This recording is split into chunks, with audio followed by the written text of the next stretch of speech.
aqui, tá bom?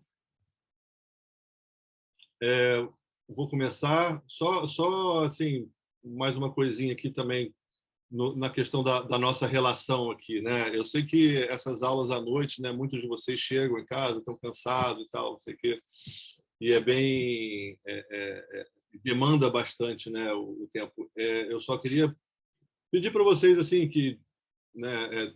Tentem interagir com a gente dentro do possível, tirando dúvida, aparece quando vocês estiverem a fim de aparecer na telinha aí e tal, até para fazer a vida do professor também um pouquinho mais agradável, né?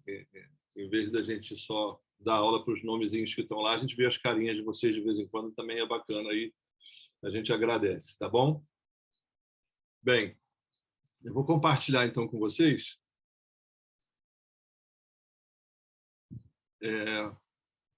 o tema de hoje, que é a Lei Complementar 140.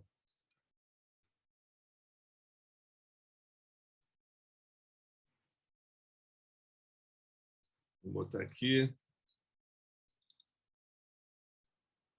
Está aparecendo na tela de vocês? Sim. Sim. Só para eu ter uma noção aqui, né, do conhecimento de vocês, tá? E se vocês quiserem só colocar no chat lá também, para não ter o trabalho de ligar o microfone, falar, que não quiser aparecer. A Lei Complementar 140, né, ela é uma lei que ela acaba afetando praticamente quase tudo que se faz na área ambiental, principalmente no setor público, né? Vocês tem alguém de vocês aqui que não conhece, nunca ouviu falar, tá tendo o primeiro contato com a Lei Complementar 140 agora? Vocês podem colocar lá no chat, assim, só para eu ter uma noção. Se tiver alguém que não conhece, só coloca. Senão, não precisa colocar nada. Eu vou partir do princípio que vocês, pelo menos, têm uma noção, mas a gente vai abordar isso aqui na íntegra, tudo direitinho. Estou vendo a Hannah aí. A Hannah, eu sei que já conhece a Lei Complementar 140, já fez aula sobre isso, mas sempre tem uma abordagem diferente aí. Tá. Estou vendo aqui no chat. Beleza. Obrigado.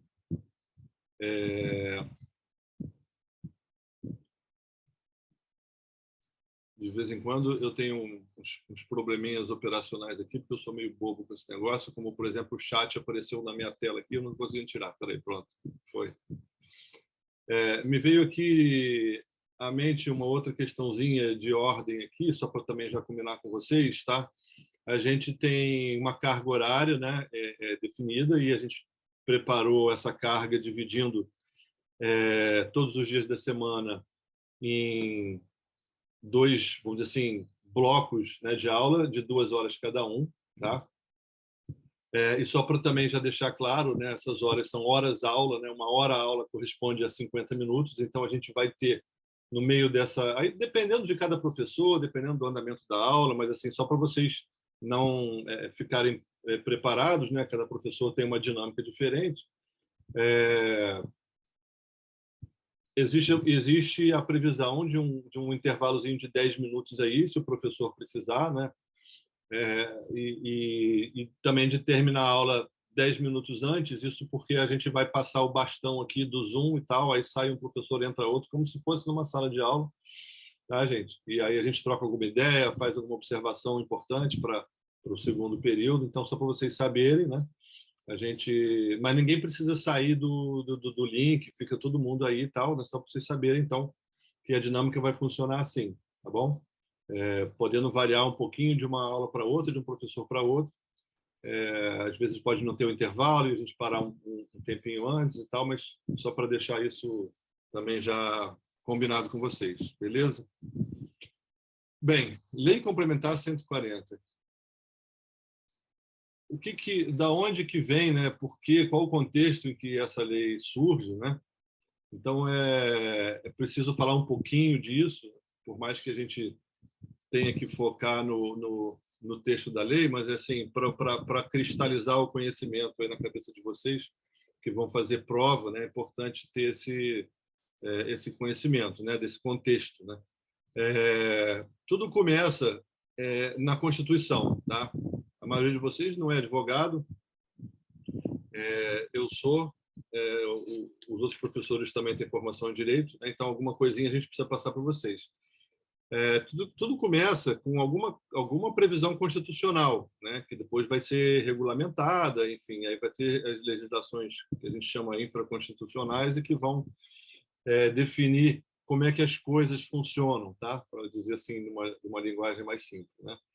E uma das coisas que a Constituição precisa dizer é o que cada ente federativo, né, assim, o que o Estado faz, o que o governo federal, né, a União faz, o que os municípios podem fazer, né, para não virar aquela confusão, como a gente viu agora na época da pandemia, né, quem é que pode mandar usar máscara, quem não pode, quem é que pode mais, quem pode menos, né?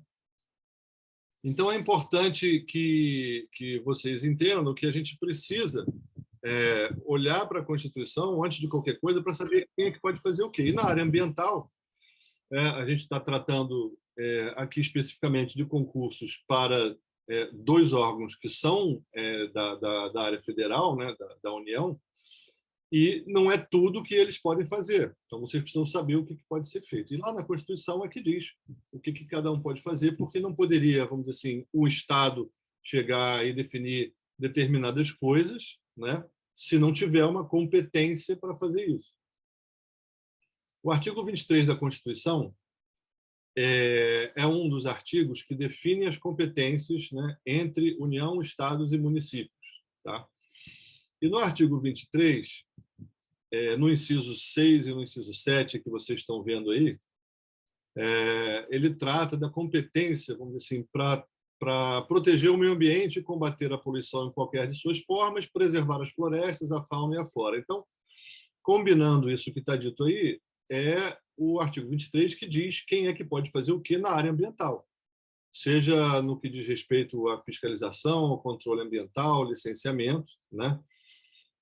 A gente precisa saber, olhando aqui, em princípio, para o artigo 23. Né? Isso é quando a pessoa, vamos dizer, o cidadão comum, ele quer denunciar algum dano ao meio ambiente ou alguma coisa, ele precisa saber a quem ele recorrer. Quando o empreendedor precisa saber quem vai ser, em qual porta ele vai bater para solicitar o licenciamento da sua atividade, ele precisa saber de quem é a competência. Então, isso começa aqui no artigo 23, que diz a competência comum da União, dos Estados, do Distrito Federal, dos municípios. O que é essa competência comum? Competência comum, tecnicamente falando, é dizer que todo mundo pode fazer tudo. Tá? Mas aí, isso, vocês, né, quem já trabalha na área ambiental, quem tem conhecimento, imagina, né, como é que todo mundo pode fazer tudo na área ambiental, fica complicado. Né? Então, sim, se eu quero licenciar a minha fábrica de prego, por exemplo, eu preciso saber qual órgão que eu vou procurar. Eu não vou procurar o órgão que eu acho mais simpático, onde eu conheço o analista ambiental, ou o órgão que é mais perto da minha casa. Né? Então, essa ideia, né, da competência comum, ela ficou muito bacana aqui na Constituição, mas ela sozinha, sem dar sem ser regulamentada, vamos dizer assim, sem dar algumas outras direções, né, ela só geraria muita confusão e muito conflito político, o que de fato aconteceu durante muito tempo, né, enquanto não saía, né, a Lei Complementar 140. Tá? O que tem aqui agora, analisando o parágrafo, né, que aqui no caso é um parágrafo único, do artigo 23. Né? Bom, olha só, a competência comum, mas, né, nós já vamos dizendo aqui, os constituintes, né, desculpa, nós já vamos dizendo aqui que leis complementares fixarão normas para essa cooperação entre a União, os Estados, o Distrito Federal e os municípios, tendo em vista o equilíbrio do desenvolvimento e do bem-estar em âmbito nacional. Então, isso foi como um dever de casa que o legislador constituinte deixou para os legisladores, que a gente chama de legisladores ordinários, né, que são os deputados, os senadores, em nível federal, para fazerem essa lei complementar, né? E a Constituição, né, como vocês devem saber, ela é de 1988, deixou essa diretriz, né, esse dever de casa, porém, isso só foi realizado, na verdade, em 2011. Portanto, 23 anos depois, né, da Constituição, é que finalmente sentaram para fazer essa lei complementar que estabelece no detalhe, né, como é que vão ser essas regras desse jogo, né, esse jogo da competência comum, onde eu jogo a bola lá no campo e aí você tem 3 times correndo para lá e para cá atrás da bola, no caso, União, estados e municípios. Tá? A Lei Complementar 140, ela basicamente veio trazer as regras desse jogo. Ok? Pronto. Aí a gente entra no tema da Lei Complementar 140. Mas antes disso, eu pergunto se vocês têm alguma dúvida sobre essa parte introdutória. Tranquilo? No chat também está tranquilo? Beleza. Bem, mais uma vez, né, como eu falei, quando a gente estuda para concurso, se tiver lá um número de uma lei, a gente tem que estudar ela de cabo a rabo, né? E não vai ser diferente com a Lei Complementar 140, a gente vai pegar do artigo 1º até o final, mas como principal, né, da Lei Complementar 140 é divisão de competência, então eu montei, né, uma dinâmica aqui para ensinar isso para vocês, independente da sequência dos artigos, para ficar mais fácil para vocês entenderem. E depois que vocês estiverem entendendo bem como é que funciona essa distribuição de competência, a gente vai voltar para a Lei Complementar 140. Eu vou lá no Adobe, eu vou compartilhar com vocês o texto da lei e aí a gente vai olhar artigo por artigo aquilo que não tiver sido contemplado nessa apresentação inicial aqui, tá? Mas essa parte é muito importante vocês prestarem atenção porque é bem complicadinha a forma como ficou dividida essa competência entre a União, os estados e os municípios, e em especial naquilo que é competência da União, né, já que vocês vão fazer provas para um órgão federal. Tá bom? Então, aqui, basicamente, né, o artigo 1º, esta lei complementar fixa normas, nos termos dos incisos 3, 6 e 7 do caput do parágrafo único do artigo 23 da Constituição, como a gente acabou de ver, para a cooperação entre a União, os estados, o Distrito Federal e os municípios, nas ações administrativas decorrentes do exercício da competência comum. Só uma pausa aqui. O que são essas ações administrativas? Né? As ações administrativas são todos os atos, né, do serviço público, né, da administração pública, que, no caso aqui da nossa Lei Complementar 140, que vão ser necessários para exercer o controle sobre o meio ambiente, né, que também a gente chama de poder de polícia ambiental. Esse poder de polícia ambiental ele é exercido basicamente, né, entre outros instrumentos, pela fiscalização e pelo licenciamento ambiental. Então, essas regras que nós vamos apresentar para vocês agora, elas valem para fiscalização e licenciamento ambiental, né? Relativos à proteção das paisagens naturais notáveis, à proteção do meio ambiente, ao combate à poluição em qualquer de suas formas e à preservação das florestas, da fauna e da flora. Tá? Bem, então eu vou partir direto aqui, né, através, né, desses quadrinhos que eu elaborei, para facilitar a memorização de vocês, explicar como é que essas competências são definidas. Tá? Começando pela competência federal, porque ela é uma competência, vamos dizer assim, seletiva. Né? O legislador escolheu o que ia ser da União, né, através do IBAMA, e definiu as regras para aquilo que o IBAMA vai fazer em termos de licenciamento e fiscalização ambiental. Tá? Eu não estou esquecendo do ICMBio, não. A gente vai entender também onde entra o ICMBio. Tá bom? Bem, então vamos lá. Primeira situação que leva a competência para fiscalização e licenciamento para o IBAMA.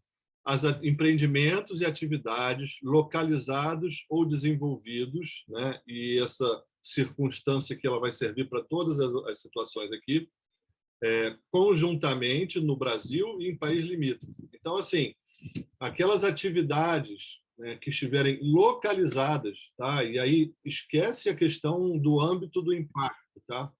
Isso aí é muito provavelmente uma boa pegadinha para a prova de concurso, tá? Você vai ver lá uma opção, né, sobre a competência federal, diz assim, os empreendimentos e atividades cujo impacto afeta 2 ou mais estados, né? Aí, né, você que estudou assim muito rapidinho, só deu uma olhada na lei e não teve essa explicação assim, pô, faz todo sentido, né? O empreendimento impacta 2 ou mais estados, competência federal, e você risca o quadrinho lá. Só que não é, tá? Você vai ter atividades que podem até afetar 2 ou mais estados e não ser competência federal, tá? O que vai definir, e é isso que vocês têm que fixar, é aonde está localizado ou desenvolvido o empreendimento. Então, vamos pegar uma usina hidrelétrica, né? A usina hidrelétrica, ela normalmente, a área, né, onde que ela abrange, né, a represa, as turbinas, enfim, né? Vamos pegar lá a usina lá de Foz do Iguaçu, né? Me fugiu o nome agora. Qual é o nome lá da usina? Quem me ajuda aí? Itaipu. Itaipu, obrigado. Lá você tem, na verdade, 2 situações aqui previstas na competência federal, né? Você tem o fato de estar conjuntamente no Brasil e em país limítrofe, e de estar em 2 ou mais estados. Aliás, eu não sei se está em 2 ou mais estados, pode ser que eu esteja errado. Mas, enfim, vocês entenderam, né? Você pode ter uma usina hidrelétrica que esteja ocupando, né, a área, né, que a gente chama de área diretamente afetada, né? Vocês vão aprender isso com o professor Rouet, provavelmente, quando forem falar de EIA-RIMA, né? A área onde o empreendimento está localizado abrange mais de um estado, então a competência é federal, tá? Conjuntamente no Brasil e em país limítrofe, e aí sim, com certeza é o caso da usina de Itaipu, porque é um empreendimento desenvolvido conjuntamente pelo Brasil e pelo Paraguai, né? Então, você tem lá uma localização que ocupa 2 países. Não sei quem já visitou lá, eu fui há pouco tempo, pô, é muito legal visitar aquilo lá. Então, aí você tem uma situação de competência federal. Continuando aqui, em terras indígenas, tá? Então, qualquer atividade licenciado dentro de terra indígena, e aí vocês devem estar assistindo aí, tem rolado muito debate aí sobre essa questão da mineração em terra indígena, né? Nem toda atividade de mineração ela é necessariamente licenciada pelo IBAMA, tá? O que vai definir, no caso aqui especificamente, são esses critérios que a gente está avaliando aqui. Então, se tiver localizado em terra indígena, vai ser o IBAMA que vai licenciar, tá? Outro critério de competência federal, no mar territorial, plataforma continental ou na zona econômica exclusiva, tá? Eu achei melhor não entrar no detalhe aqui do que é, da definição disso aqui, porque é um pouquinho complicado, mas, enfim, se tiver no mar, né, essas plataformas de petróleo, por exemplo, né, offshore, que a gente chama, isso vai ser necessariamente competência federal pelo fato de estar no mar.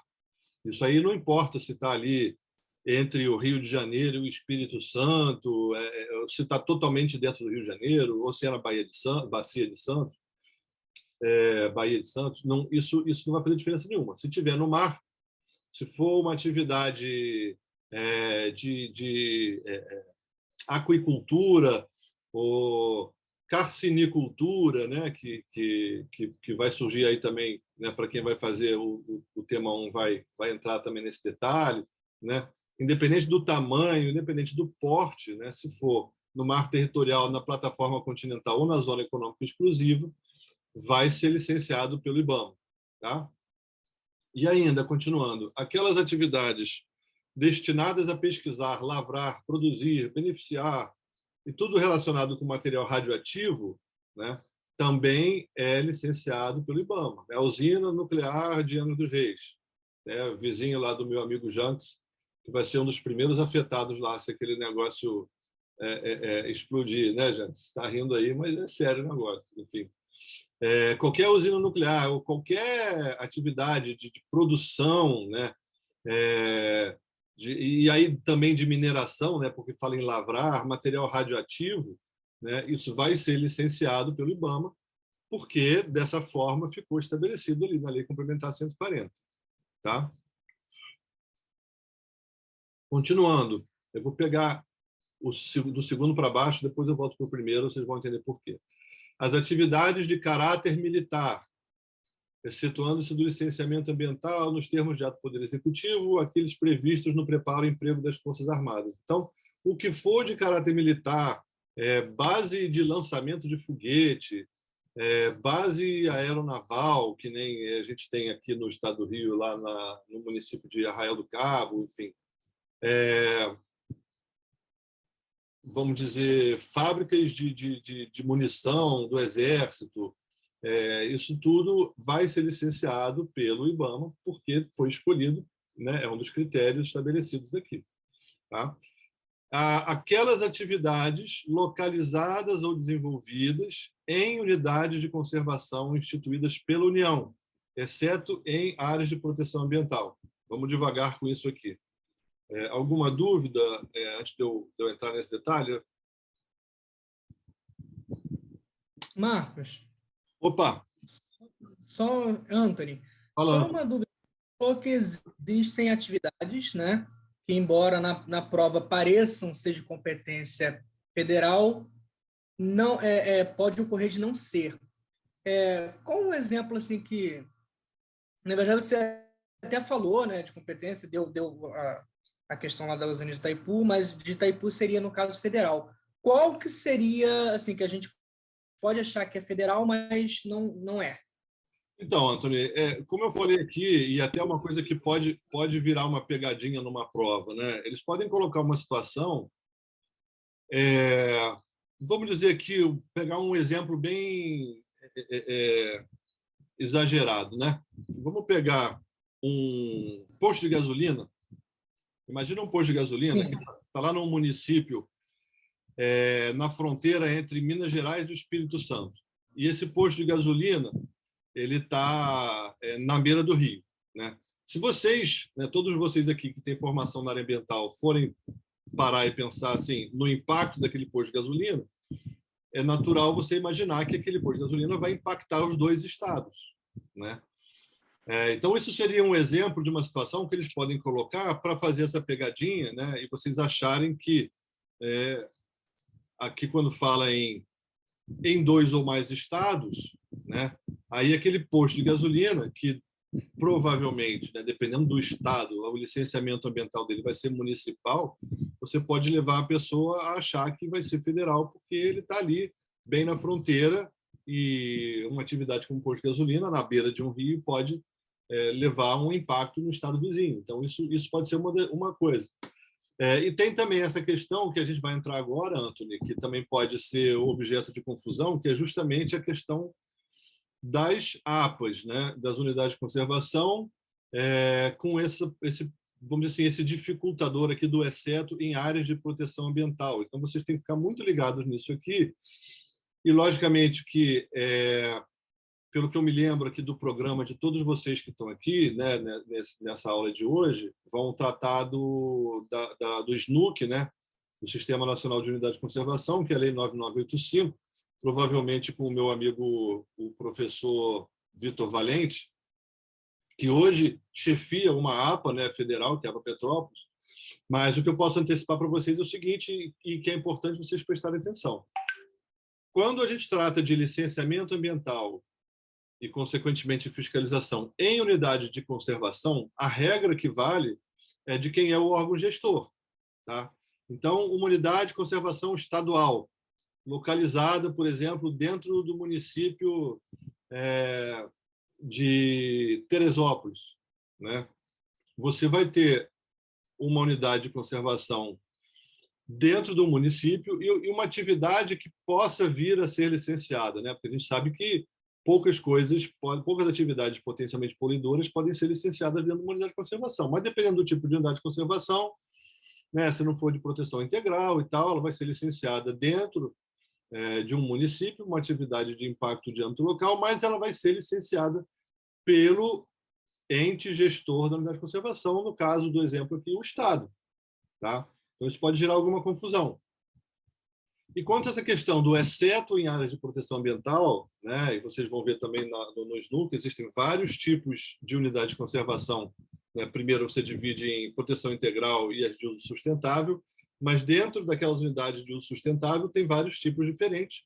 A área de proteção ambiental, né, as chamadas APAs, elas têm uma característica por exemplo, pelo fato delas não envolverem áreas que são de domínio, né, da União, do domínio do Estado, são áreas particulares ali dentro, né?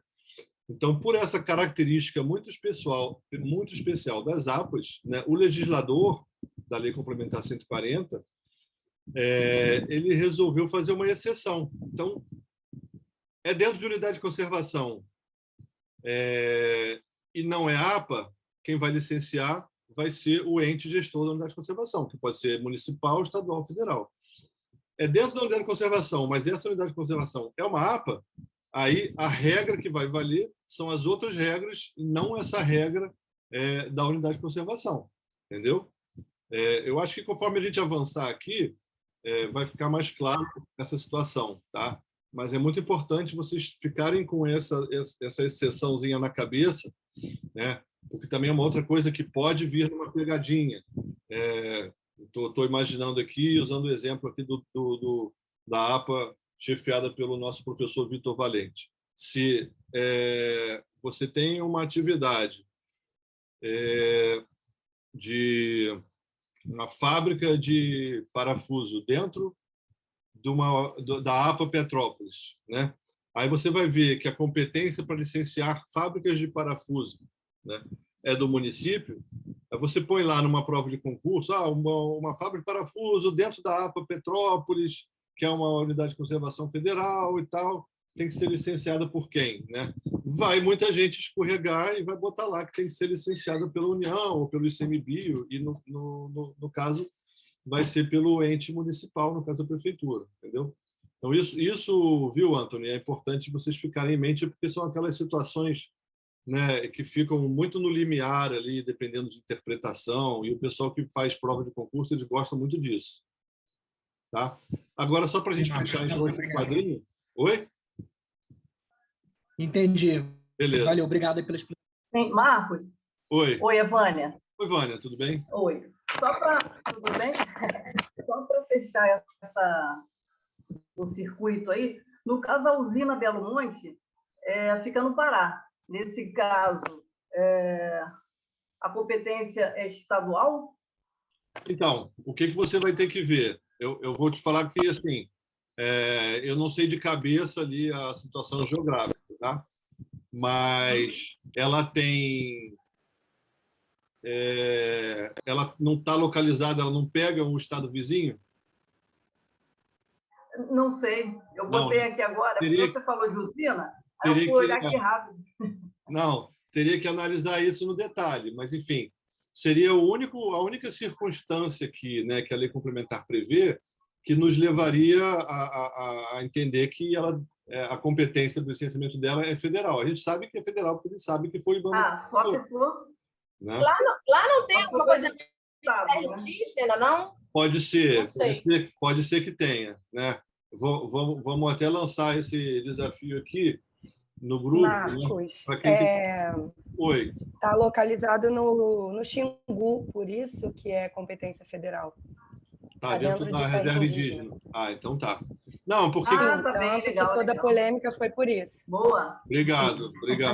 Né? Porque eu ia passar aqui para o último critériozinho, que também poderia ser, né? E aí teria que ver, mas quando o legislador federal criou essas regras, né, que definem competência federal, ele deixou meio que aqui uma possibilidade, né? Isso é típico aqui do nosso sistema federativo, né? A União tem muita dificuldade de liberar poder, né? Então eles criaram uma situaçãozinha aqui que são aqueles gatilhos, né, que o legislador sempre costuma colocar, para deixar que aquilo que lá na frente alguém quiser puxar de volta para a União, eles poderem fazer. E isso é esse critério que está previsto aqui, que é o último que eu deixei para falar por último, que é aquelas atividades, empreendimentos e atividades que atendam tipologia estabelecida por ato do Poder Executivo a partir de proposição da Comissão Tripartite Nacional, assegurada a participação de um membro do Conselho Nacional do Meio Ambiente, CONAMA, e considerados os critérios de porte, potencial poluidor e natureza da atividade. Vamos resumir isso aqui, porque é bem complicadinho. Tá? Se amanhã o governo federal, né, e aí isso formalmente tem que partir dessa comissão tripartite, né, que é uma comissão também criada por lei, que envolve União, Estados e municípios, decidir que, vamos supor, fabricação de aviões. Esquece militar, tá? Esquece aquela questão militar. Vamos supor que decidam que fabricar turbinas de avião, fabricar avião, qualquer coisa assim, eles entendem que essa atividade, pelo fato, pela tipologia, ou seja lá por que motivo, ela deveria ser licenciada pela União.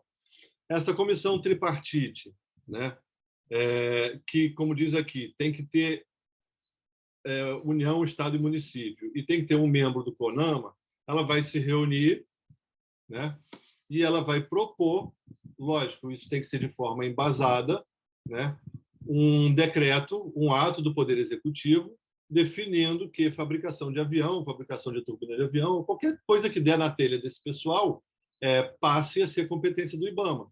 Quer dizer, aí foge de todas essas regras que a gente viu aqui e vai ter mais uma competênciazinha para o IBAMA licenciar, né? Vamos dizer que, um outro exemplo aqui, vamos dizer que por conta dessas confusões todas e tal, eles entendam que mineração de ouro, garimpo de ouro, tem que ser só o IBAMA que pode licenciar, independente se está em reserva indígena, se não está, independente de tudo que a gente viu aqui. Aí essa comissão tripartite vai se reunir, eles vão, né, embasar isso tecnicamente e vão propor que o presidente faça um decreto dizendo que, a partir daquele momento, garimpo de ouro tem que ser licenciado pelo IBAMA. Tá? É isso que está dizendo esse critério. Para dar um exemplo, porque isso já aconteceu, tá?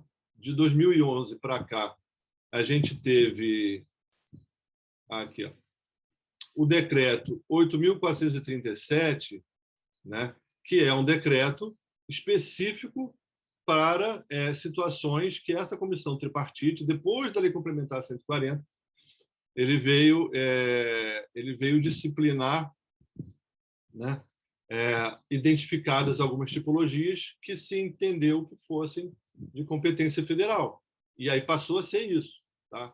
Então, rodovias federais, implantação, pavimentação, regularização ambiental de rodovias pavimentadas, enfim, tudo isso que está aqui, né, por conta desse decreto, né, e aí, como vocês estão vendo aqui, né, levando em conta o que diz a Lei Complementar 140, passou a ser competência da União. Tá?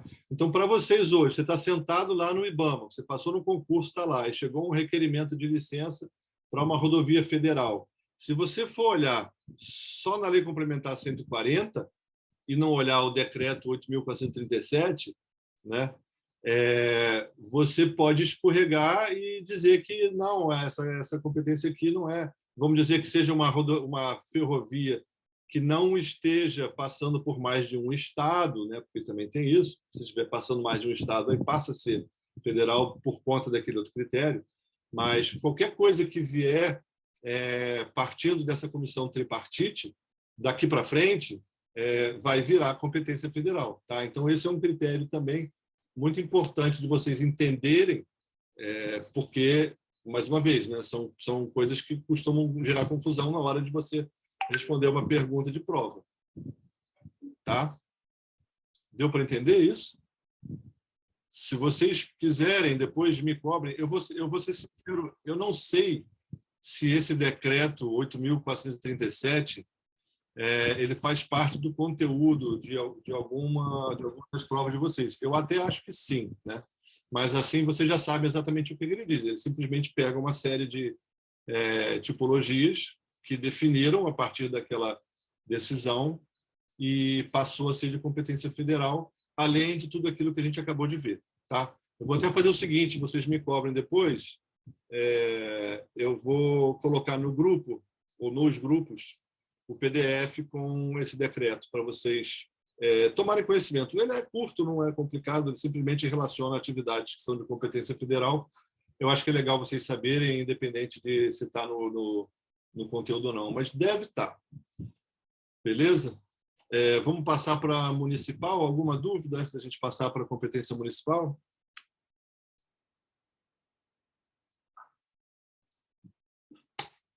Beleza. Competência municipal é bastante simples. Tá? O que os municípios podem licenciar? As atividades ou empreendimentos utilizadores de recursos ambientais capazes, sob qualquer forma, de causar degradação ambiental que causem ou possam causar impacto ambiental de âmbito local, conforme tipologia definida pelos respectivos conselhos estaduais de meio ambiente, considerados os critérios de porte, potencial poluidor e natureza da atividade. Tá? Então, o que é isso, gente?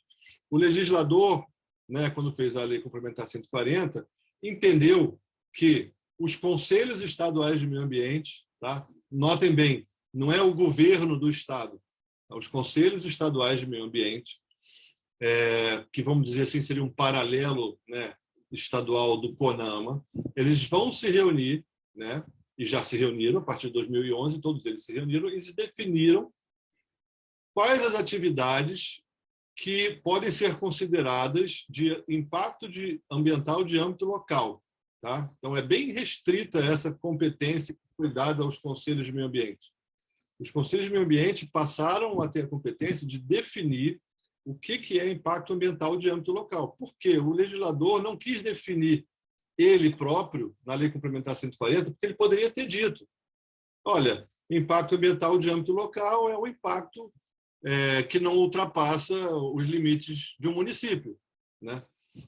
Só que isso seria uma descrição bem subjetiva, né, e que levaria, provavelmente, como levou durante muito tempo, porque era essa regra que valia durante a vigência da Resolução CONAMA 237, a judicialização de muitas questões.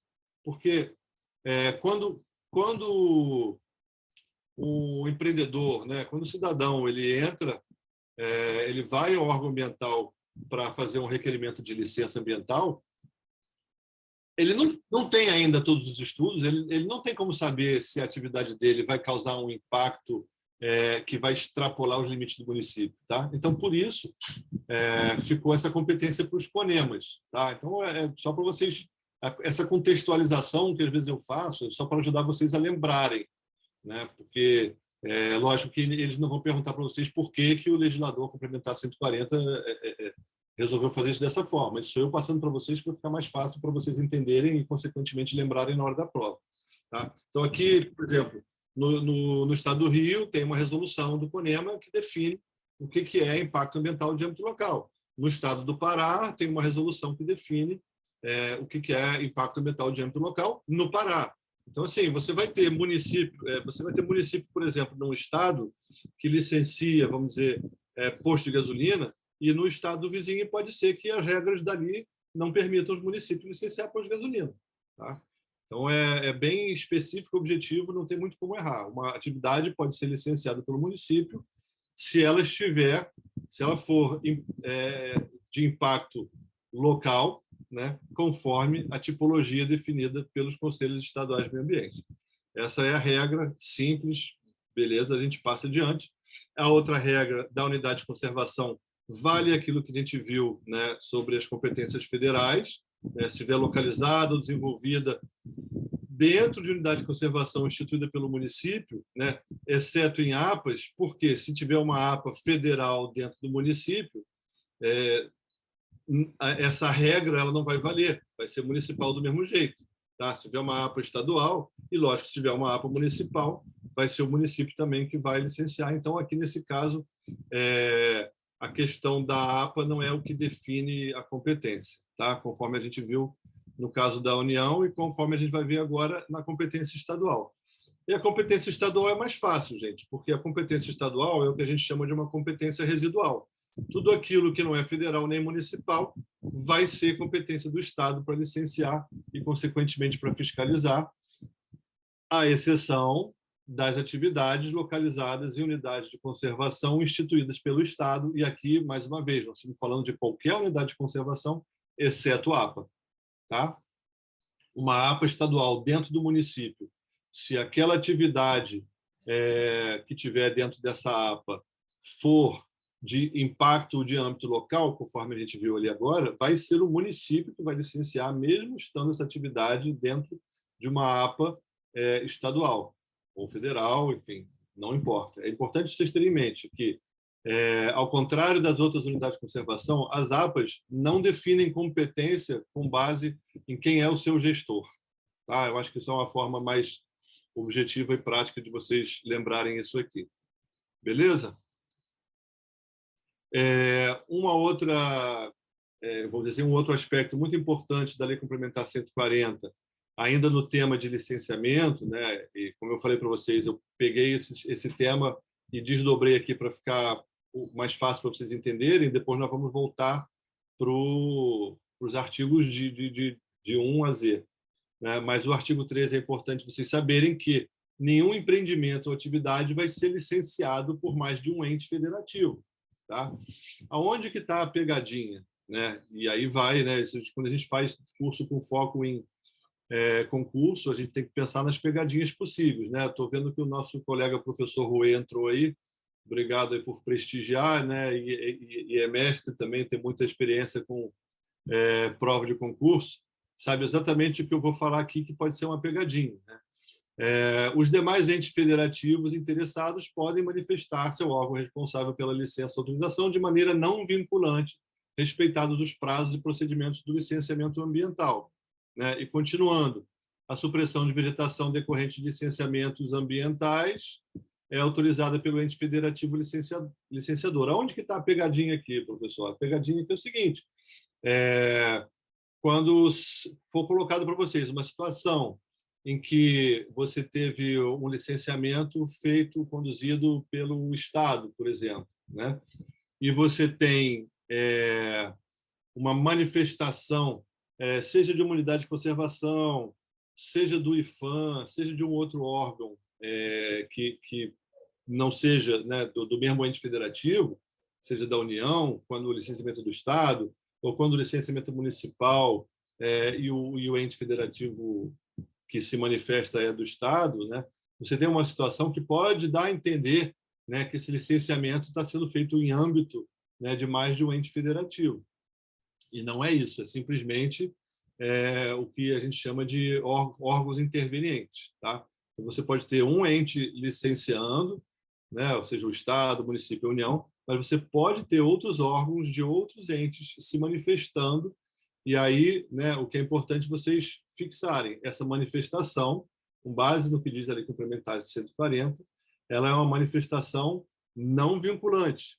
Tá? A decisão final é daquele órgão legalmente competente para fazer aquele licenciamento. Isso gera dúvida, gente, isso gera dúvida na cabeça de juízes, isso gera dúvida na cabeça de promotores do Ministério Público, isso gera polêmica, isso gera dúvida na cabeça de analistas dentro de um mesmo órgão ambiental, mas, como a gente está fazendo o concurso, né, e o que importa é o que está escrito ao pé da letra, essa é a regra que vocês precisam ter em mente. Qualquer manifestação de um outro órgão que não seja aquele legalmente, com base nessas regras que a gente acabou de ver da Lei Complementar 140, essa manifestação ela é válida, ela pode ser recebida, ela pode ser acolhida, mas ela pode não ser acolhida, né, se o órgão licenciador, no caso, não quiser. Por isso que a gente chama de uma manifestação não vinculante. Está claro isso, gente? É possível que não, então eu paro aqui para ver se vocês têm alguma pergunta.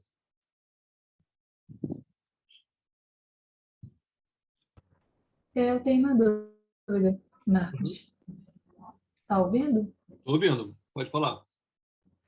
Sobre um tema anterior, que era sobre o Conselho Estadual definir o impacto local, né?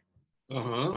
Eu queria saber se o município ele pode definir mais restritivo, porque eu já vi em algumas situações isso acontecer. Ele definir algo que não, o Estado não considera que é passivo de licenciamento, mas o município ele considera. Tá. Se isso é certo. Entendi. Isso acontece, sim. O que acontece? Você usou o termo restritivo, né? É mais ou menos isso, tá? Talvez não seja a palavra mais adequada, mas por falta de uma palavra melhor, é isso. O Estado vai dizer, olha, gente, confecção, marmoraria, posto de gasolina, fábrica de conservas, vai dar uma lista de atividades que ele considera sendo de âmbito local, né? Isso significa que os municípios são responsáveis por essas atividades. Se o município não quiser licenciar essa atividade, né, e dar uma certidão de inexigibilidade de licenciamento, ele pode fazer isso, porque aqui não é uma questão de ser mais restritivo. Aqui é uma questão do CONEMA dizer o que é impacto ambiental de âmbito local, e aí, logicamente, se você não tiver uma lei definindo explicitamente que essa atividade aqui tem que ser licenciada, o município vai poder atuar no sentido de dizer se ele vai exigir licença ou não. E aí, isso está no âmbito de decisão dele. O que o município não pode? O município não pode, por exemplo, fora dessa tipologia, né? Aquilo que ficou fora dessa lista, vamos dizer assim, que o CONEMA estabelece, e em alguns estados, né, alguns CONEMAs definiram listas, como é o caso do Estado do Rio, outros podem não definir lista, ele pode definir pela classe de impacto, então, seja lá o critério que for utilizado, aquilo tem que ser seguido pelo município. Então, aquilo que não tiver no que é considerado de âmbito local, o município não pode puxar para si a competência. Tá? Não sei se era essa a situação que você estava em mente, mas assim, isso não pode. Então, vamos dizer assim, no estado do Pará, naquilo que o CONEMA definiu, não está previsto, por exemplo, posto de gasolina, né? E aí, por consequência, né, por conta das regras aqui da Lei Complementar 140, posto de gasolina vai passar a ser do Estado, né, como a gente viu, a competência residual. Não pode aquele município dizer assim, não, aqui no meu município eu quero licenciar posto de gasolina. Aí não pode. Tá? Tirei sua dúvida? Sim, mas eu também queria saber se, por exemplo, algo que o Estado considera inexigível, como, por exemplo, um pet shop. Aí o município fala, não, eu quero licenciar essa atividade. Isso Beleza. pode acontecer? Entendi. Aí vamos lá. Aí volta para aquela questão do que é a atividade de impacto de âmbito local. O Estado ele pode dizer que pet shop não precisa de licença, mas o mesmo Conselho Estadual de Meio Ambiente ele pode dizer que pet shop é impacto de âmbito local. Ele não, quando o CONEMA diz uma coisa é impacto de âmbito local, veja bem, Maria Luísa, né? Isso. Quando o CONEMA diz que pet shop é impacto de âmbito local, ele não está dizendo que o município é obrigado a exigir licença. Ele só está dizendo que a responsabilidade pelo controle daquela atividade é do município. Porque a gente tem que lembrar também, e eu não quero sair muito do tema, mas, enfim, eu acho que é importante, já que a gente está falando sobre isso, a gente tem que lembrar que o controle, né, da administração pública sobre uma atividade potencialmente poluidora, ele pode ser exercido não só pelo licenciamento ambiental, ele pode ser exercido de outras formas, mesmo que você, né, que o Estado, o município dispense de licenciamento. Então, muito objetivamente para a sua pergunta, vamos lá, o Estado disse que pet shop não precisa de licença. O Conselho Estadual de Meio Ambiente daquele estado disse que pet shop é impacto de âmbito local. Aí o município, se quiser exigir licença, ele pode. Tá? Não tem problema nenhum. E se ele não quiser exigir licença, ele não precisa. Tá bom? Tá bom, entendi. Obrigada. Então tá. Obrigado. Só para fechar aqui, né, para não perder o fio da meada, né, essa questão da supressão de vegetação decorrente de licenciamentos ambientais é autorizada pelo ente federativo licenciador, mas também para ficar no radar de vocês, né, tem situações de exceção, porque aí a gente tem a Lei da Mata Atlântica, né, que é uma lei específica sobre a Mata Atlântica, né? E aí, né, caso alguém já esteja pensando assim, poxa, mas eu participei de um licenciamento, o licenciamento era municipal, mas a supressão de vegetação precisou ser autorizada pelo órgão estadual. Isso é porque você tem uma lei da Mata Atlântica e não sei se tem leis de outros biomas, né, que definem esse tipo de coisa, mas eu acho que não. A lei da Mata Atlântica diz que em determinadas situações uma supressão de vegetação, estágio médio, avançado e tal, precisa ser autorizada pelo Estado, ou pelo ICMBio, pelo IBAMA, enfim.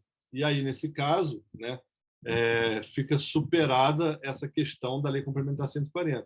São aquelas coisinhas, né, também que a gente conhece no nosso país, na interpretação e tal, e aí é a regra da lei mais específica, tá? Mas isso já é juridiquês demais para o que a gente precisa aqui, mas é só para vocês saberem. Ok? Ok, Marcos, essa é uma questão bem polêmica, né?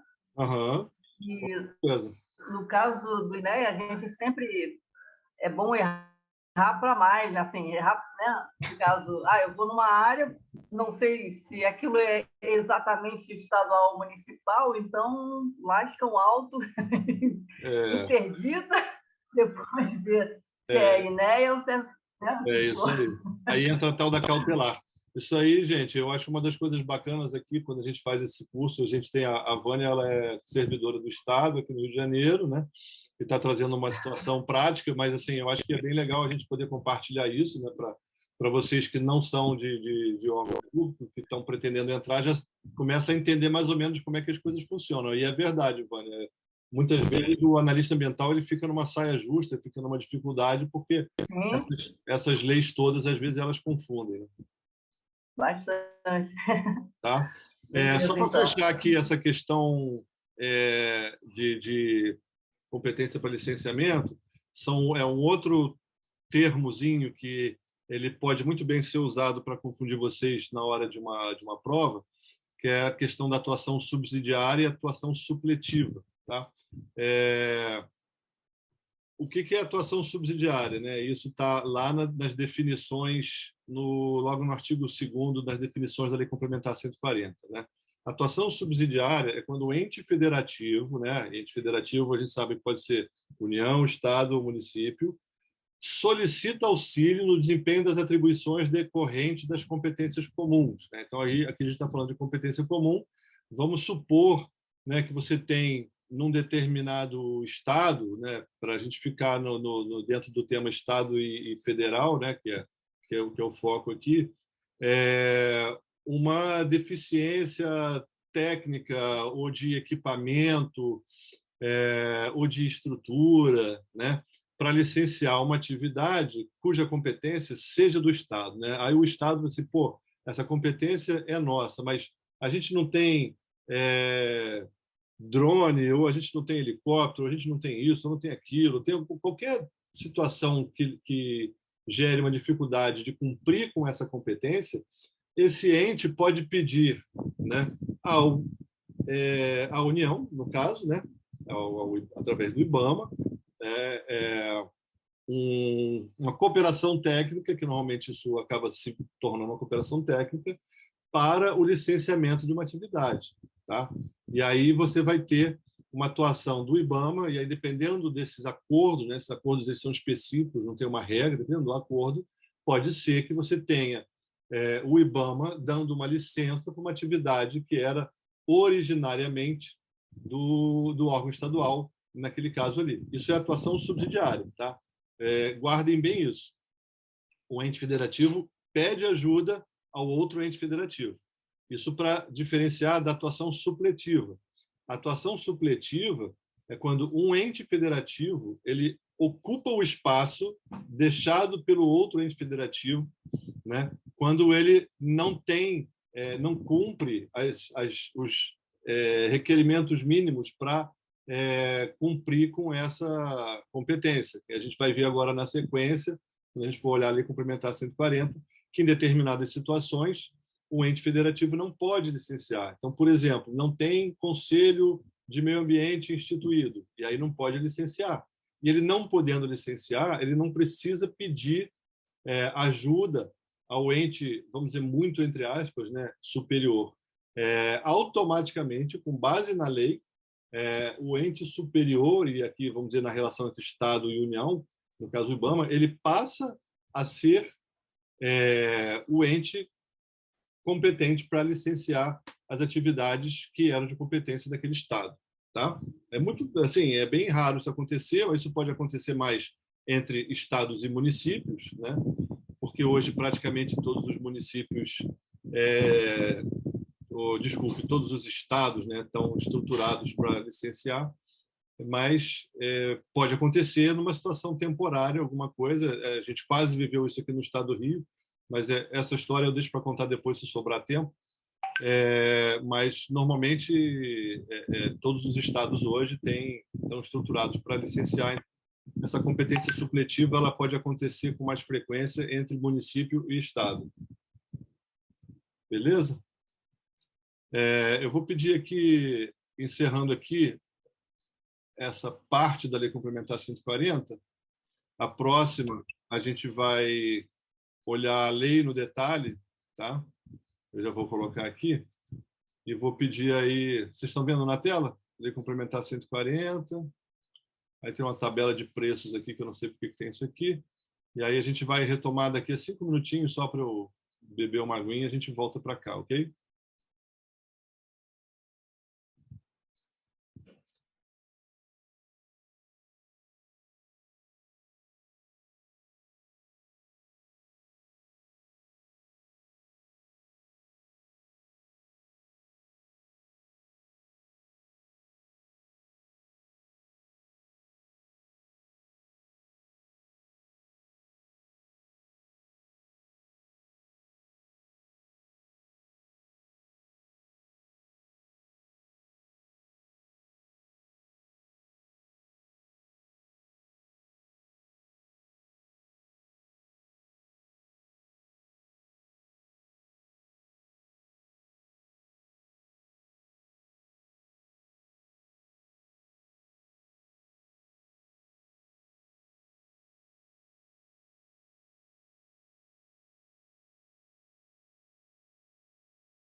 Pronto, gente, voltando, vamos agora pegar a Lei Complementar 140. Sim, 90%, eu diria, talvez até mais, do que tem de importante aqui na Lei Complementar 140, para efeito de prova, né? A gente cobriu aqui. Mas tem algumas outras questõezinhas, assim, que podem ser um pouquinho complicadas, que eu vou focar agora, né? Que a gente pega e volta para o texto específico da lei, para ver alguns detalhes que podem ser importantes. Estão todos vendo aqui o texto da Lei Complementar 140 na tela? Tem alguém que não está vendo? Sim. Está todo mundo vendo? Beleza. Então, vamos lá. Então, aqui, como eu falei para vocês, né, atuação supletiva, atuação subsidiária, eu expliquei, né, acho que isso é importante vocês fazerem a distinção. Vou falar para vocês que muita gente que trabalha em órgão ambiental há muito tempo não sabe distinguir uma situação da outra. Eu tenho que dizer até que alguns colegas advogados da área ambiental também não sabem, mas, enfim, aqui no nosso curso a gente não deixa vocês saírem daqui com nenhuma dessas dúvidas, não. Então, eu faço questão de frisar, enfim, e a gente reforça aí quando vocês têm alguma dúvida. Tá? Constitui objetivos fundamentais da União no exercício da competência comum. Isso aqui eu acho que, né, a gente pode meio que passar batido, não tem nada aqui que possa causar qualquer dificuldade para vocês. Agora, outros instrumentos de cooperação institucional, né? Isso também é interessante a gente, pelo menos, dar uma pincelada, que são possibilidades previstas na Lei Complementar 140, como os consórcios públicos, né? Já existem alguns consórcios no Brasil, aí, em alguns estados, né? Estado de Minas Gerais faz isso, eu acho que no Rio Grande do Sul, onde vários municípios se reúnem através de consórcios para o licenciamento ambiental, inclusive, né?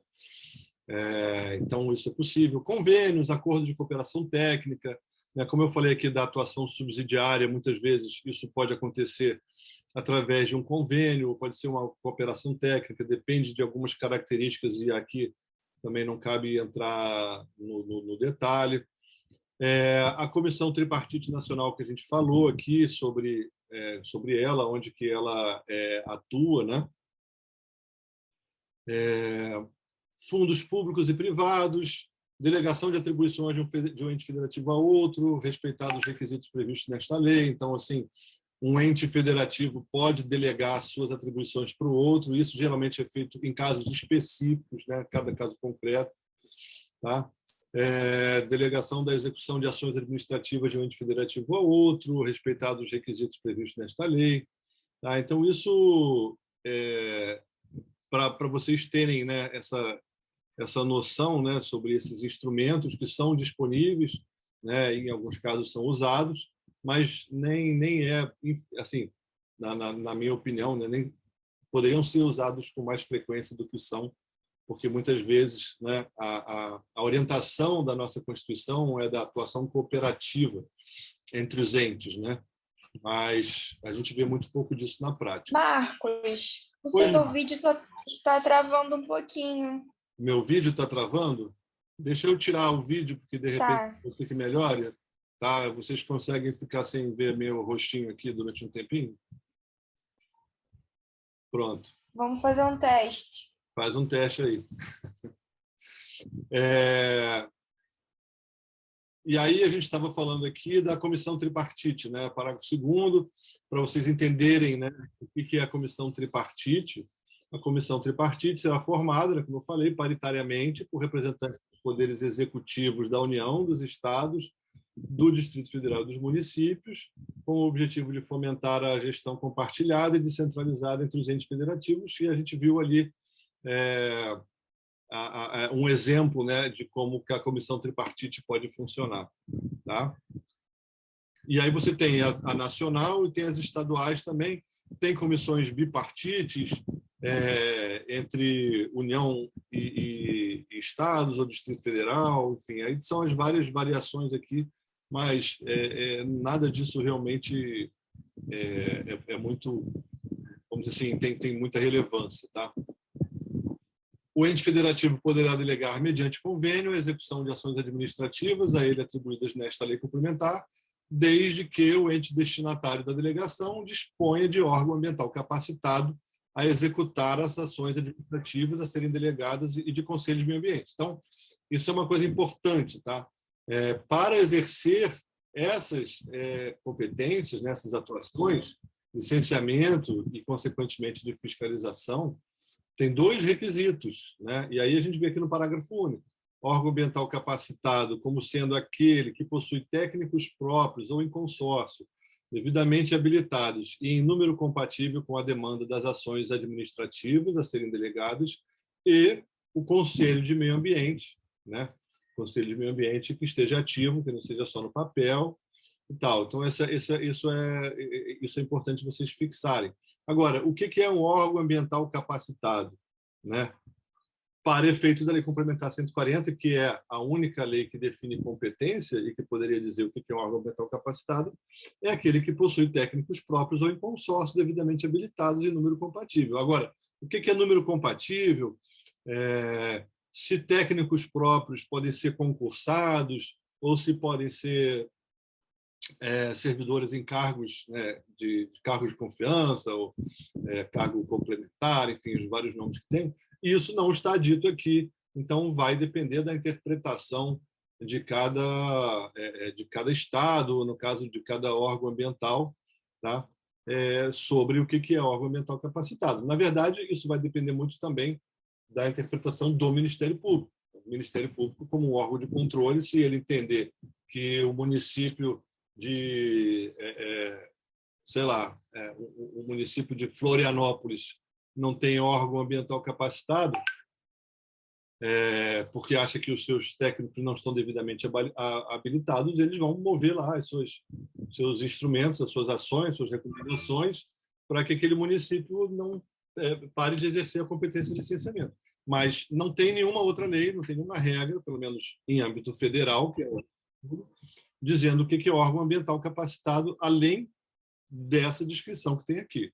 Tá? Bom, com relação às ações de cooperação, né, elas devem ser desenvolvidas de modo a atingir os objetivos previstos no artigo 3º, garantir o desenvolvimento sustentável. E aí, com base nisso, você tem os artigos 7, 8 e 9, tá? Que basicamente, né, resumem aquelas competências que eu acabei de passar para vocês. Tá? Então, você tem a parte de licenciamento e fiscalização, que está definida ali naquele quadrinho. Né? E alguns detalhes, né, que eu acho que aí também depois vocês, eu recomendo, né, vocês para aprofundarem os seus estudos, entre aqui, por exemplo, no que são as competências federais, né, para quem vai fazer a prova, porque aí você tem coisas que são específicas, como, por exemplo, produção, comercialização, emprego de técnicas, métodos, substâncias que comportem risco para a vida, qualidade de vida, meio ambiente na forma da lei, né? O controle para fiscalizar as atividades cuja atribuição para licenciar seja da União, isso é a regra geral também que a gente já falou aqui, serve para cada um dos entes federativos. Tá? E aí, aqueles itens todos que a gente passou, que são de competência da União, elaborar a relação de espécies da fauna e da flora, controlar a introdução de espécies exóticas, aprovar liberação de exemplares de espécies exóticas, proteger fauna migratória, enfim, todos esses itens aqui, né, que a gente não é o escopo dessa aula aqui entrar no detalhe de cada um. Eu acho que é interessante vocês, na hora que forem sentar para estudar, né, analisar isso tudo aqui para ficar bem fixado o que é competência federal com base na Lei Complementar 140. Tá? Aí, passando essa parte de competências para licenciamento, o que a gente tem aqui, que pode ser, vamos dizer assim, um pouco mais complicado, essa questão da fiscalização, né? Existe uma questão que é muito comum, né, para quem trabalha na área, e a Vânia, que é do INEA, levantou essa questão, né? Você está em campo, fiscalizando, né?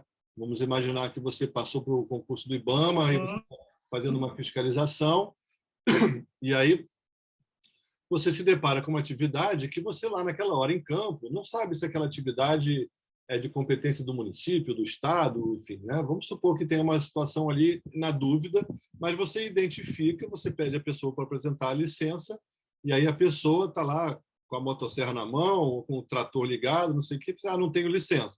Não tem licença, qualquer, né, qualquer ente federativo, né, isso é o que o artigo 13 está dizendo, qualquer ente federativo ele tem que fazer alguma coisa a respeito, com base na competência comum, né? Ele não pode simplesmente, não vou fazer nada, vou voltar para casa, porque isso aqui é competência do Estado. Se ele identificar um dano ao meio ambiente, alguma situação que deva ser contida, né, para dizer assim, ele vai atuar o que a gente chama de cautelarmente. Ele vai embargar a atividade, ele vai suspender, ele vai apreender motosserra, ele vai fazer tudo o que ele precisar fazer para interromper a continuidade daquele dano. E aí depois, chegando né, da vistoria e analisando dentro da repartição aquela situação, chegou à conclusão que aquilo era uma atividade licenciável pelo município, ele vai comunicar ao município para o município fazer, aí sim, assume a responsabilidade pela condução daquela apuração de infração e, eventualmente, multar e tudo. Tá? Então, assim, e daqui, dessa parte de competência para fiscalização, que é importante vocês terem em mente, é isso aqui. Então, vamos passar rapidamente aqui por esses artigos, né, que vão dizer exatamente isso que eu estou falando. Então, os empreendimentos são licenciados ambientalmente por um único ente federativo, isso a gente viu lá. Os demais entes federativos interessados podem manifestar-se, né, favoráveis ou não pela concessão de uma licença, mas é de maneira não vinculante, respeitados os prazos e procedimentos do licenciamento ambiental. Essa manifestação também não pode ser intempestiva, né? Tipo assim, um ano depois que o Estado de Minas Gerais concedeu uma licença para aquela atividade lá, e vê o IBAMA e se manifesta assim, não, olha, eu acho que isso está errado, porque lá atrás tinha que ter visto isso. Essa manifestação, além de não ser vinculante, ela tem que ser feita durante os prazos legais do procedimento de licenciamento. A supressão autorizada pelo ente federativo licenciador, a gente já viu isso. E aqui também tem uma questão que fala sobre os valores alusivos às taxas de licenciamento, que devem guardar relação de proporcionalidade com o custo e a complexidade do serviço. Essa é uma regra geral também, que vale para todos os órgãos ambientais. Tá? A Lei Complementar 140 também fala, né, sobre questão de prazos. Então, a gente tem que ver aqui o artigo 14, né, os órgãos devem observar prazos estabelecidos para a tramitação dos processos de licenciamento, né, mas também aqui não fala sobre esses prazos, o que a gente tinha antes na resolução CONAMA 237, né, de prazo de 6 meses, para as atividades licenciadas que não sejam de significativo impacto e de 1 ano para aquelas de significativo impacto. Tá? Então, isso remete aos prazos da CONAMA 237. Tá? Mas a gente sabe que isso, na prática, também não funciona. As exigências de complementação de informações, documentos ou estudos feitos pela autoridade licenciadora suspendem o prazo de aprovação. Isso quer dizer que se você está lá no IBAMA analisando um pedido de licenciamento, aí já passaram 5 meses, aí você pega para olhar, e aí você faz uma notificação para o empreendedor, dizendo, olha, você precisa me apresentar isso, isso, isso, isso. É lógico que a partir desse momento, desse tempo em que o órgão ambiental está esperando informação, esse prazo para de correr. Tá? Para efeito legal, é assim que funciona, mas, como eu disse, na prática isso não faz muita diferença. Depois o professor Rouet ele vai me dizer se o que eu estou falando é verdade ou não, mas eu acho que também a experiência dele também é a mesma. Muito importante isso aqui, ó, gente, isso aqui, anotem isso aqui, isso é importante. O decurso dos prazos de licenciamento sem emissão da licença não implica emissão tácita, nem autoriza a prática de ato que dela dependa ou decorra, mas instaura a competência supletiva referida no artigo 15. Isso é uma boa perguntinha para a prova, né? Porque é uma coisa rara de acontecer, né? Mas eles gostam de fazer essas perguntas. O que é isso? Tá? Vamos lá. Existe o prazo lá da CONAMA 237 que o órgão ambiental tem que licenciar uma atividade, vamos dizer que não seja de EIA-RIMA, em 180 dias. E aí, passou 180 dias, o órgão ambiental não disse nem que sim, nem que não. O que acontece? Qual é a consequência legal disso? O órgão que tem, vamos dizer assim, a competência supletiva do artigo 15, vamos dizer que do Estado para a União, né? Aí o IBAMA ele vai assumir a competência por aquele licenciamento. Tá? Na prática, gente, primeiro, vamos olhar do lado do requerente. Né? O requerente que está lá com um empreendimento que era para ter sido licenciado em 6 meses, passou um ano, mas está sendo analisado pelo órgão ambiental estadual, ele não vai querer, depois dali, recorrer a essa competência supletiva e bater a porta do IBAMA e dizer assim, olha, o órgão estadual demorou para me licenciar, eu quero que você me licencie. Até porque o IBAMA vai pegar e vai começar do início e, enfim. Né? Então, assim, isso é uma coisa que na prática não acontece, mas essa é a regra, né? Então é importante vocês entenderem isso aí. E essa questão de que o decurso dos prazos não implica em emissão tácita. Isso significa que também você está lá com um licenciamento pelo IBAMA, né? Com o prazo legal lá da CONAMA 37 de 6 meses, aí passou um ano, aí você não aguenta mais esperar, você vou começar a minha atividade, vou contratar os tratores, vou começar a cortar as árvores, porque se ele demorou para me licenciar, né, tipo, quem cala consente, então eu posso tocar o terror aqui. A lei define, né, embora isso seja do bom senso, né, mas deixa bem claro aqui que o decurso dos prazos não implica emissão tácita de licença nenhuma. Tá?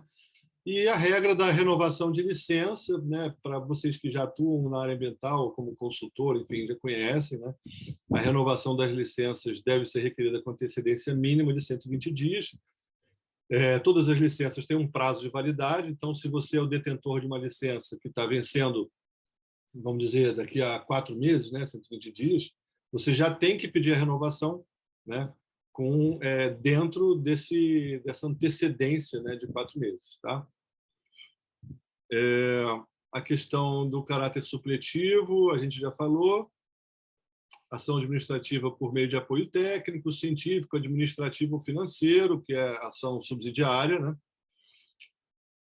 E aí essa questão, né, da atuação, vamos dizer assim, né, na competência comum de fiscalização, né? O caso que a nossa colega Vânia trouxe aqui. Tem algumas regrinhas aqui também que eu acho importante a gente não passar batido. E aí a gente fecha a Lei Complementar 140 aqui bem dentro do nosso tempo aqui. Compete ao órgão responsável pelo licenciamento ou autorização, conforme o caso, de um empreendimento ou atividade, lavrar auto de infração ambiental e instaurar processo administrativo para apuração de infrações à legislação ambiental cometidas pelo empreendimento ou atividade licenciada ou autorizada. Certamente, vocês, quando forem ter essa aula que é específica, né, de procedimentos, que aí eu não sei ainda qual vai ser o professor que vai dar isso, mas isso pode até passar por mais de um tema diferente, né? Vocês vão entender o que é um procedimento de autoinfração ambiental, mas resumindo, muito resumidamente, para ficar aqui no escopo da Lei Complementar 140, o órgão ambiental que tem a competência para licenciar, conforme aquelas regras que a gente viu há pouco, é o órgão que pode aplicar a multa. Tá? Isso é a regra geral. Tá? O IBAMA não pode aplicar multa no empreendimento que foi licenciado pelo Estado. Tá? Isso é a regra geral. Isso serve na relação entre o Estado e o município, entre o município e o Estado. Tá? Mas a gente tem aquelas situações, né, de atividades que não foram licenciadas por ninguém e que o fiscal está passando ali, identificou a situação e tem que fazer alguma coisa. Vamos dizer, o barco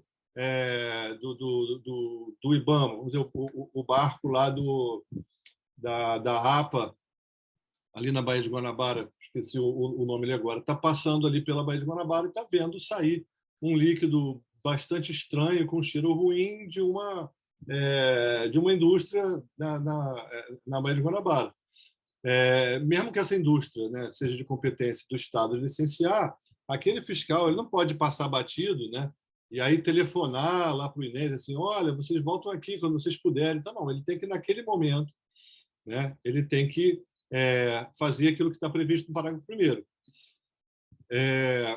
Melhor, do parágrafo 2º. Nos casos de iminência ou ocorrência de degradação da qualidade ambiental, o ente federativo que tiver conhecimento do fato, né, o barquinho lá do pessoal da APA de Guapimirim, agora me lembrei, tiver conhecimento do fato, deverá determinar medidas para evitá-la, fazer cessá-la ou mitigá-la, comunicando imediatamente ao órgão competente para as providências cabíveis. Então, o ICMBio, ali no caso, o IBAMA, quem estiver passando, ele vai fazer essa atuação e vai comunicar ao órgão competente depois. Tá? Aí, continuando aqui, o disposto no caput deste artigo não impede o exercício pelos entes federativos da atribuição comum de fiscalização, que a gente acabou de falar. Sim. Pois não. Eu quero tirar uma dúvida, porque ontem deixa eu te pedir uma coisinha. Simulado e caiu uma questão muito... Deixa eu te pedir uma coisinha. Pode, claro. É só porque eu só vou terminar esse parágrafo 3º e aí eu encerro isso e aí eu volto para você. Pode ser? Tá. Beleza. Pode. Talvez até esclareça a sua dúvida, mas eu volto para você, tá? Só um minutinho. Aí você tem isso, situação que eu acabei de falar, né? Nos casos de iminência, ocorrência e degradação, aí o órgão vai lá, toma uma medida que a gente chama de cautelar, né? Mas você tem também que o disposto deste artigo não impede o exercício pelos entes federativos da atribuição comum de fiscalização da conformidade de empreendimentos e atividades efetivas ou potencialmente poluidoras, né? Prevalecendo o auto de infração ambiental lavrado por órgão que detém atribuição de licenciamento ou autorização. Isso significa simplesmente que, se por acaso, né, numa determinada situação, o órgão ambiental, que não era o que a gente chama de originariamente competente, emitiu uma auto-infração ou uma multa, e aí depois veio o órgão competente, seja por falta de comunicação entre eles, ou seja por qualquer outro motivo, e aplicou outro auto-infração, o que fica valendo é o auto de infração lavrado por aquele que seja o originariamente competente pelo licenciamento. Tá? Não apareceu o órgão competente e não aplicou multa, tá? Ficou valendo aquele do órgão que não era competente e aplicou. Essa é a regra. Quem é que estava querendo perguntar? Eu, professor. Então, ontem eu estava fazendo um simulado e tinha uma pergunta muito parecida com essa que você estava falando agora. Se o empreendimento é licenciado, por exemplo, pelo INEA, e o município, né, que é notificado, no caso, notificado não, né, faz uma denúncia à Secretaria de Meio Ambiente, eles vão lá e multa. Poderia acontecer isso? Não só poderia, como já aconteceu. Mas, só para esclarecer, porque a gente tem pessoas aqui que não são do Estado do Rio, o INEA é o o órgão ambiental aqui no Estado do Rio é o INEA, tá? Só para quem não é do Rio que está escutando aí a pergunta, assim, situação muito bem colocada pela colega, por isso que eu enfatizei bem essa questão, tá? O município, ele é o ente que está mais próximo, né? Eu sempre digo isso, né, nas minhas aulas, o pessoal que aqui conhece, qualquer dano ao meio ambiente começa em algum município, né? Ele não começa no Estado e nem no Brasil. Então, é comum acontecer do município porque a sua fiscalização está mais presente ou está mais próximo, ou porque quem denuncia geralmente tem mais acesso ao órgão municipal. Aí o camarada vai lá e identifica uma situação como essa e ele atua, né, com base no que prevê a Lei Complementar 140, de forma totalmente legítima e legal. Ele atua e dá um embargo, por exemplo, né? E pode ser que depois de um tempo que ele deu aquele embargo, ele iniciou um processo de apuração, ele não sabe, ou não quis saber, ou não sabe, ou não perguntou, enfim, ou fez de má fé, ou qualquer coisa acontece, e aí ele vai lá e aplica uma multa, né? o que acontece? Aí, na verdade, o município deixou de cumprir uma regra que está aqui, que a gente falou aqui, mas talvez eu tenha passado batido. Deixa eu voltar aqui na Lei Complementar 140.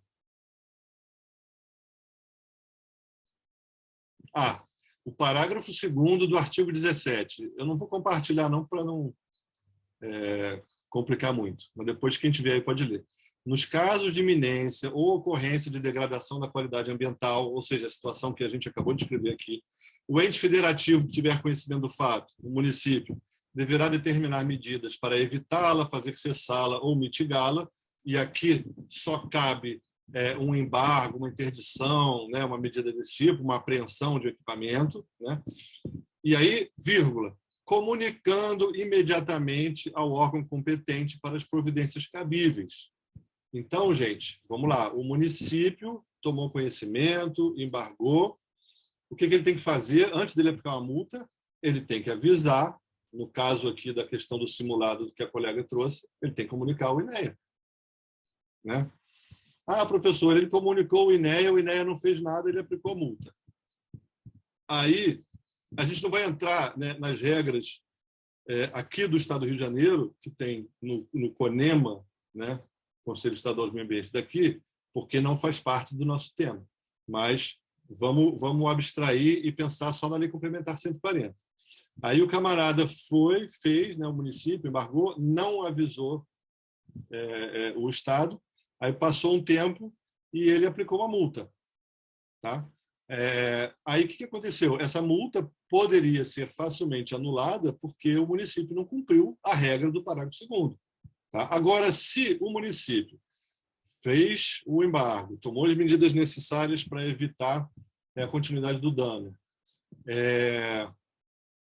comunicou o INEA, no caso aqui, né? O INEA demorou, o município foi lá e aplicou a multa, tá? Essa multa ela vai prevalecer, né, com relação à multa do município, a não ser que depois o INEA venha, né, e aplique uma outra multa.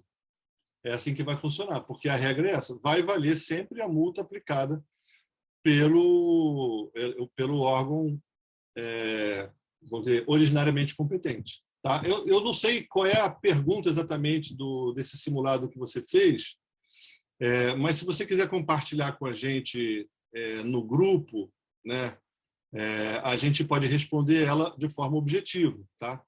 Mas, seja lá qual for a pergunta, a regra que vocês têm que dominar para respondê-la, né, são essas regras aqui do artigo 17, em especial o parágrafo 2º e o parágrafo 3º. Está entendido?